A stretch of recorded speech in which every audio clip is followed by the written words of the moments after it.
You bitch. You bitch!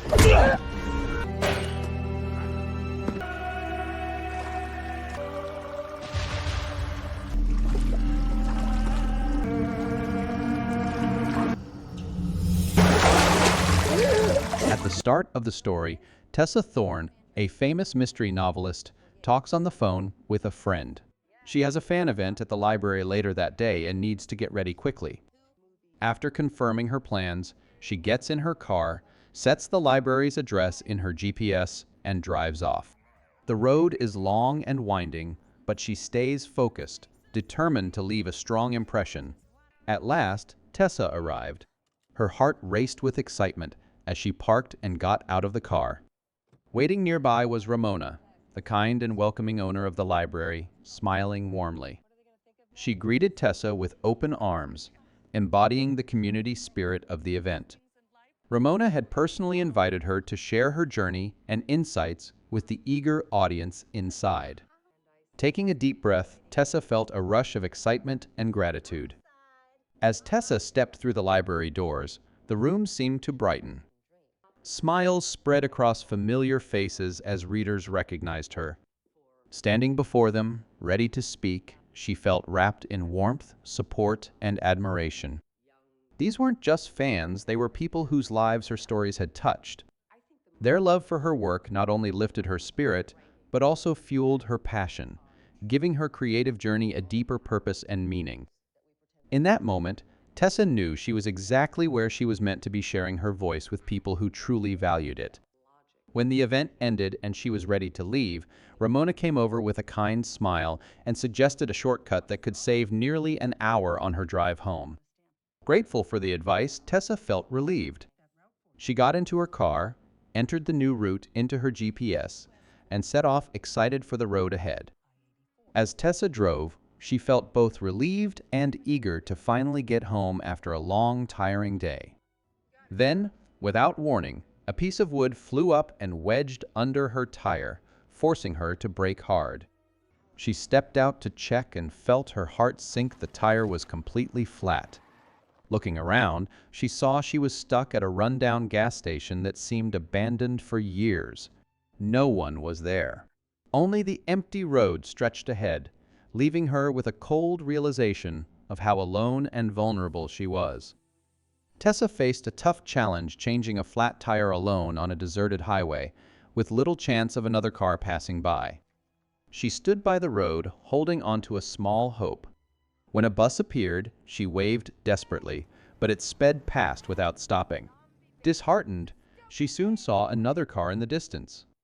Taking a deep breath, she signaled again. This time, luck was on her side. The car slowed and stopped right in front of her. Tessa rushed to the driver for help. He smiled, introduced himself as Lester, and started working on the tire. At first, she felt a wave of relief.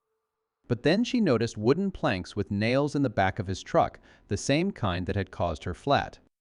Her relief quickly turned to dread as Lester's warm eyes shifted into the cold, calculating stare of a predator. As Lester worked on the tire, his friendly mask slipped, revealing something darker. Seeing she was alone, his intentions grew sinister. Before Tessa could respond, he hit her hard and knocked her unconscious. When she woke, she was trapped inside his speeding vehicle, and the nightmare had only just begun.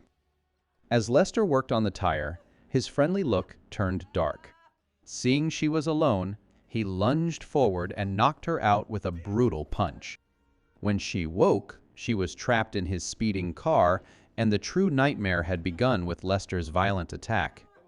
Tessa screamed and begged, but Lester showed no mercy. Pain and despair overwhelmed her until she lost consciousness. When her body went limp, he slung her over his shoulder and carried her into the dark forest, far from any hope of rescue.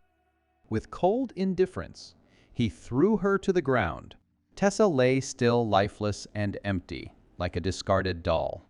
Lester dragged Tessa's limp body across the dry leaves to a more remote spot. He threw her down like garbage and vanished into the darkness. Slowly, Tessa began to stir and tried to rise, but her legs collapsed, dropping her onto the cold ground. As she turned her head, a chilling sight appeared: lifeless bodies scattered nearby, their empty eyes staring into nothing. They were Lester's past victims, people who had once fought to survive like her, but never got a second chance. A fierce fire rose inside her. She refused to be another victim. She had to escape. Gathering every bit of strength, Tessa pushed herself to her feet. Her legs shook, but she kept going. Each unsteady step was not only a fight for freedom, but also proof of her will to survive. She pressed forward, knowing danger still hid in the shadows. Every step was a struggle, but one truth pushed her on. If she stopped now, the nightmare would claim her. When a car approached, Tessa's heart pounded and panic rushed through her. Instinctively, she slipped into the shadows, desperate to stay hidden. The nightmare she had endured had shattered her trust in strangers. She couldn't risk asking for help. After a long and exhausting walk, she finally reached a small store.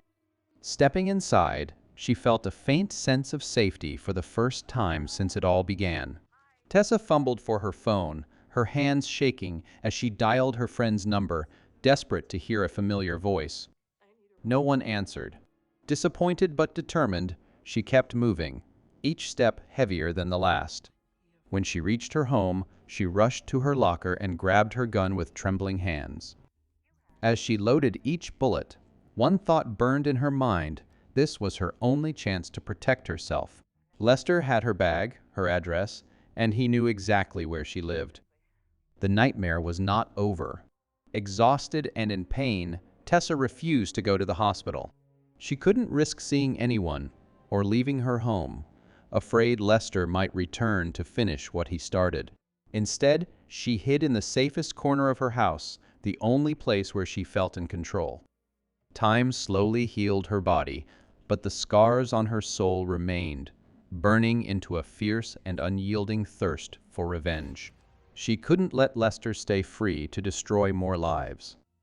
Tessa vowed to face him, and this time she would be in control. As she planned her next move, her phone rang. A voice told her that her car was ready for pickup, but warned she had to come before the police got involved.